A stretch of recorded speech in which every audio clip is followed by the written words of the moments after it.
Hey guys, Nick Kringas here. Today I want to talk to you about mini games, which is a step in the great game of business that at first I didn't really see the importance of them, and I didn't see how powerful they could be.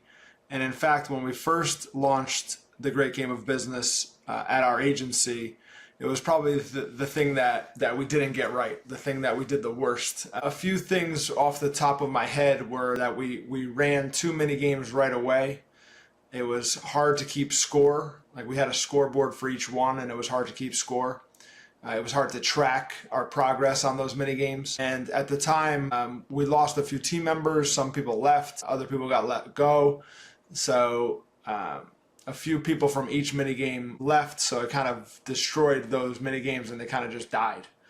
But we want to relaunch a minigame at our company now after watching the Great Game of Business coach for my shadowing session in my certification process. I was watching him talk about the importance of minigames and how they can spark early wins and spark excitement and motivation and momentum in a team. And he went through a bunch of examples and showed the impact that they had, not only financially, but also on the culture. So we have at Apricot, our agency, we have a constraint right now that we've all agreed is sales and new sales opportunities, basically getting appointments with prospects, with ideal prospects, people that are decision makers and have the money to spend on our services. So I'm going to talk about mini games today. I'm going to get into a little presentation that I took from Kevin, the guy Kevin Walter, the GGOB coach that I was shadowing. And I'll also show you the mini game details that we put together so far. It's not quite done, but I just want to share with you the process that we went through so far in creating this new mini game, because I think it's going to be powerful. All right, so let's go over to the screen so I can share my screen with you. So this is like my new favorite tool, and the way that we chose the mini game, and basically the way that we choose anything that we focus on at our agency now, is we go through an effort impact map exercise. So there was a bunch of initiatives and things that we wanted to do as a team. So we went around the room and asked each person to rate each initiative, each idea based on effort and impact. And that's how we came up with focusing on the sales one, because we think it will have the highest impact for the lowest effort. And then within sales, we were looking at different lead gen methods or strategies, and we did the same thing.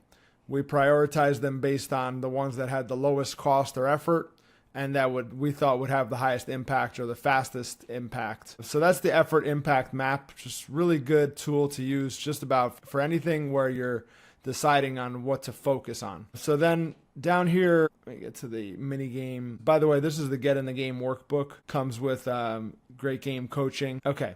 So the definition of a mini game is a short-term improvement. There's short-term improvement challenges designed to correct a weakness or pursue an opportunity in the company. There is a team goal, a scoreboard, and a reward for winning. Mini games are played to affect the change, reinforce business education, build teamwork, and create a culture of winning. I'll show you this more up close in a slide that I'll show you in a minute, but let's get into kind of the designing the game checklist. There's 10 steps, just like there are 10 steps to implementing the entire great game. There are 10 steps to implementing a mini game or designing a mini game. Number one is set the objective. So what exactly are you trying to achieve? And then set an improvement goal, X to Y by when. So it's as specific as possible with a deadline. Estimate the benefit. This is important. Sometimes people can't estimate the benefit. I guess it's okay to come up with a mini game where it's more cultural or the change can't be easily quantified, but still do your best to estimate the benefit, because then you can look back and see what the actual benefit was, and then it'll get you better at predicting and forecasting.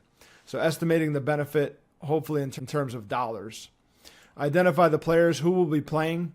The only rule for this is who can impact the game, and no one person should be in more than one game. Determine the time frame. It should be anywhere between 6 weeks and 90 days. Create a theme. So the theme could be, this is what makes it fun. So for ours, we're doing a sales and prospecting mini game. So we're probably going to choose a theme around fishing. Down here, build a scoreboard. So you'd actually design a physical scoreboard, one that's an actual scoreboard that you can show to your people if it's remote, not one that's digital, is usually better. A physical scoreboard is typically better.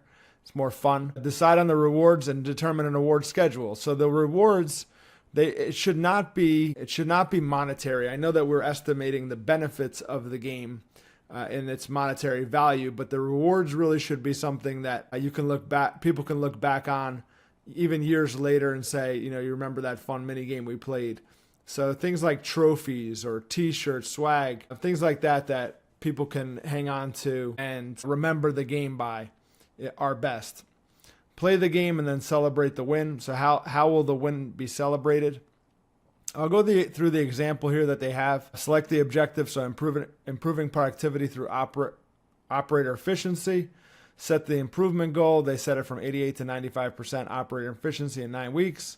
Estimate the benefits, so they put a dollar amount on additional profit. Machine operators and supported by supervisors and management, so those are the people playing the game. And then 9 holes in 9 weeks is the time frame, so it's going to be a golf course theme, which is pretty cool. Here's their scoreboard, so they're essentially going from hole to hole. And I don't really understand it just by looking at it, but I guess that's okay. Decide on the rewards. Cookout scheduled at 4 weeks. Group celebration at the amusement park at 9 weeks. Play the game and celebrate the wins.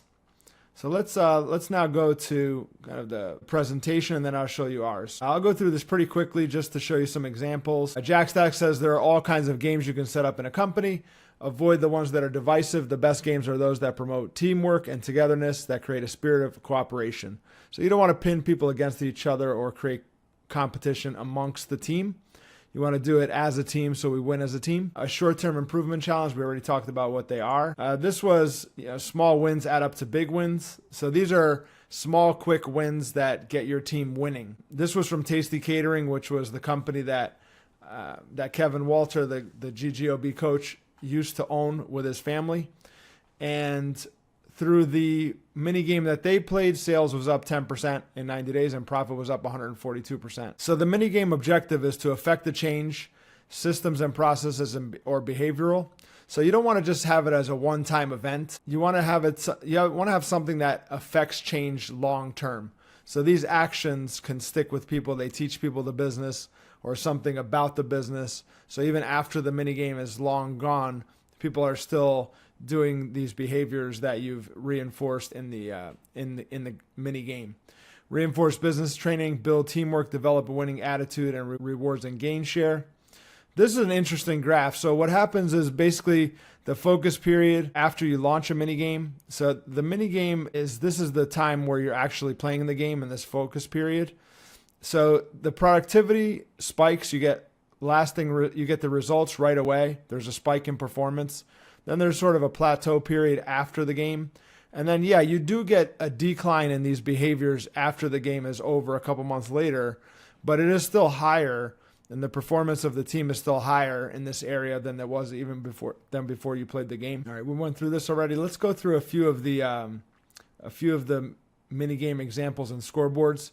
This was Kevin's at Tasty Catering, where they wanted to increase sales, and the scoreboard was literally measuring cups, and they filled them up like so. I don't know exactly what that means, but I'm sure they do. This was another scoreboard, real performance measure, and they had ops, culinary, and logistics, and it looks like cars, dials, or control panel. This one was get new customers, 60K in new business. Time frame was 90 days, and the scoreboard looked like this. How hot is CST, and there's like a rocket ship going off to the sun, and they were putting these stars up. So I'm sure they knew what it was, but that's just an example. There was a celebration afterwards. This one was GGOB bingo. The benefit was $228,000, $229,000. And then they set up a bingo board that they used as their scoreboard, which I thought was pretty cool.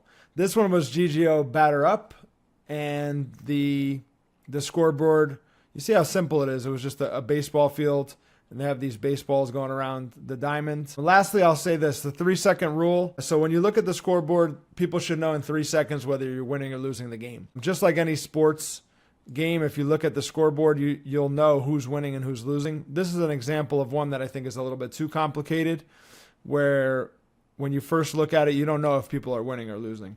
It would have been better if they just had a football field and they were moving the ball down the field or something simple like that. Then let's look at ours. The one that we came up with today was objective was to make sales appointments and to get more closed deals. The improvement goal was total appointments by March 31st, 2023.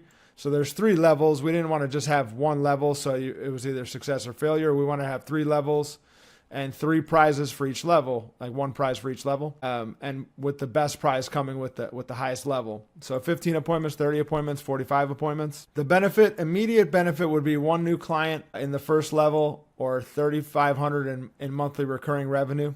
3 new clients would be the middle target. If we had 30 appointments, we signed 3 people, 3 clients. That would be 10.5 in monthly recurring, or 5 new clients for the top level of 45 appointments would be 17.5 in monthly recurring revenue. And then the benefit from generating appointments all year long, so if this continued for the remaining 49 weeks of the year, would be 15 new clients or 52,000 in monthly recurring, or 630,000 in additional annual revenue. We have the players here. We have the time frame. The theme is probably going to be fishing.